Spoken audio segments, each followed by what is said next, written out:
সম্মানিত দর্শক, আসসালামু আলাইকুম। মিজানুর রহমান আজহারী দেশের অত্যন্ত জনপ্রিয় এবং আলোচিত একজন ইসলামী বক্তা। বলা যায়, রাজনৈতিক অঙ্গনের বাইরে দেশের হাতে গোনা যে কয়েকজন ব্যক্তিত্বকে সারা দেশের মানুষ চেনেন, তার মধ্যে জনাব আজহারী অন্যতম একজন। শুধু ধর্মপ্রাণ মানুষ নন,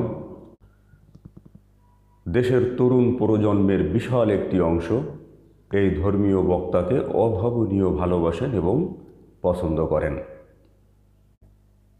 মিজানুর রহমান আজহারী যে সমস্ত ধর্মীয় সভাগুলোতে অংশগ্রহণ করেন, সেখানে মানুষের বাঁধভাঙা জোয়ার সৃষ্টি হয়। সেখানে যে শুধু ধর্মপ্রাণ মানুষই অংশ নেন তা নয়, দলমত নির্বিশেষে স্বতঃস্ফূর্তভাবে অংশগ্রহণ করেন হাজার হাজার লাখো মানুষ, যাদের বিশাল একটি অংশ আবার তরুণ প্রজন্ম। শুধু তাই নয়, মিজানুর রহমান আজহারীর বক্তব্য শোনার জন্য ভিন্ন ধর্মের মানুষও জড়ো হন ওই সমস্ত ওয়াজ মাহফিলগুলোতে। এর অন্যতম কারণ জনাব আজহারীর ব্যক্তিত্ব। বক্তব্য দেওয়ার সময় যুক্তি এবং তর্ককে প্রাধান্য দেয়া, ধর্মের সঠিক ব্যাখ্যা দেয়া, তরুণ প্রজন্মকে সঠিক দিক নির্দেশনা দেয়া, যুক্তিতর্কে ধর্ম এবং বিজ্ঞানকে প্রাধান্য দেয়া, সর্বোপরি ভ্রান্ত ধারণা এবং গোঁড়ামিকে পরিহার করে ধর্মীয় ভ্রান্ত ধারণাকে এড়িয়ে যুগ উপযোগী বক্তব্য রাখা। মিজানুর রহমান আজহারী শুধু বাংলাদেশ নয়, বিশ্বে যে কজন জনপ্রিয় ইসলামী বক্তা আছেন, তাদের মধ্যে তিনিও অন্যতম একজন। মার্জিত এবং সুশিক্ষিত জনাব আজহারীর গ্রহণযোগ্যতা বিশ্বব্যাপী। স্বাভাবিকভাবেই যে কোনো মহলই চাইবেন তিনি তাদের সাথে থাকুন। দেশের অন্যতম শীর্ষস্থানীয় রাজনৈতিক দল জামাতে ইসলামীও সেই কাজটি করেছিল। তাকে প্রার্থী করা হয়েছিল ঢাকা ৫ আসনে। বাংলাদেশের মানুষের ধারণাও ছিল যে জামাতে ইসলামীর সাথেই তার সংশ্লিষ্টতা রয়েছে। সর্বশেষ জামাতে ইসলামীর আমির ডাক্তার শফিকুর রহমান তাকে ঢাকা ৫ আসনের প্রার্থী হিসেবে ঘোষণা করেছিলেন, কিন্তু নির্ভরযোগ্য সূত্রে জানা গেছে জনাব আজহারী তাতে অপারগতা প্রকাশ করেছেন। তিনি জানিয়ে দিয়েছেন আপাতত তিনি দাওয়াতে কাজেই ব্যস্ত থাকতে চান, কোনো নির্বাচনে তিনি প্রার্থী হতে চান না। জনাব আজহারীর এই সিদ্ধান্তে সন্তুষ্ট হতে পারেনি জামাতে ইসলামী।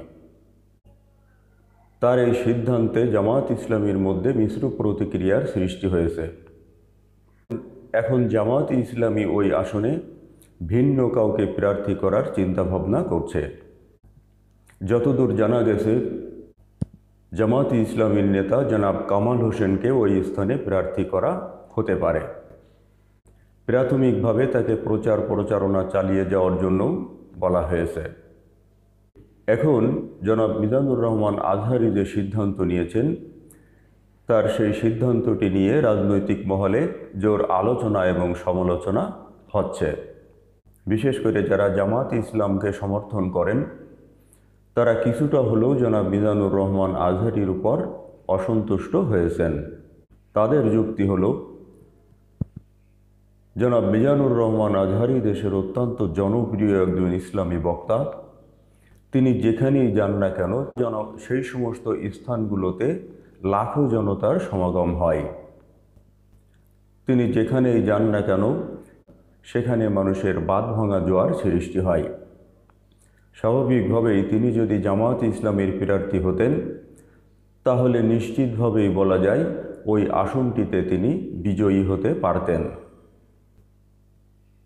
আর সেক্ষেত্রে জামাতে ইসলামের একটি আসন অন্তত নিশ্চিত হতো। কিন্তু জনাব আজহারী নির্বাচনে অপারগতা প্রকাশ করায় জামাতে ইসলামের জন্য সেই সুযোগটি হাতছাড়া হয়ে গেল। অপরদিকে জনাব আজহারী নির্বাচনে অপারগতা প্রকাশ করায় তিনি প্রশংসাতেও ভাসছেন। যারা কোনো দল করেন না, জনাব আজহারি যে জামাতে ইসলামীর প্রার্থী হননি, এক্ষেত্রে তারা তার বুদ্ধিমত্তারও প্রশংসা করছেন। এর কারণ হিসেবে তারা বলছেন, জনাব আজহারি ধর্মীয় বক্তা হলেও বাংলাদেশের আপামর জনগণ তাকে পছন্দ করেন। তিনি যে সমস্ত ওয়াজ মাহফিলগুলোতে যান, সেখানে কিন্তু শুধু জামাতে ইসলামীর নেতাকর্মী বা সমর্থকরাই যান না, দলমত নির্বিশেষে সবাই অংশগ্রহণ করেন। তিনি যখন একটি দলের ব্যানারে প্রার্থী হবেন, স্বাভাবিকভাবেই তিনি কোণঠাসা হয়ে পড়বেন এবং তার যে বিশাল জনসমর্থন রয়েছে তাতেও ছেদ পড়তে পারে।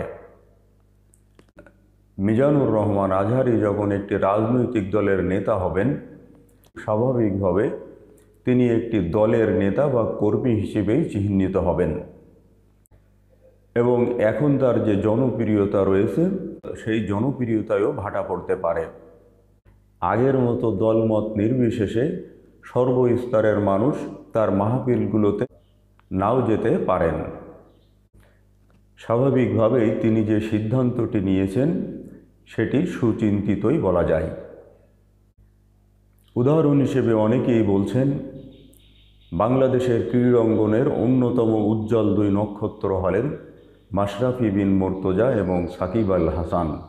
তো শুধু দলীয় রাজনীতিতে জড়িয়ে পড়ার কারণে দেশের ক্রীড়াঙ্গনের উজ্জ্বলতম এই দুই নক্ষত্রের কী পরিণতি হয়েছে সেটি সামনেই এখনও জ্বলজ্বল করছে।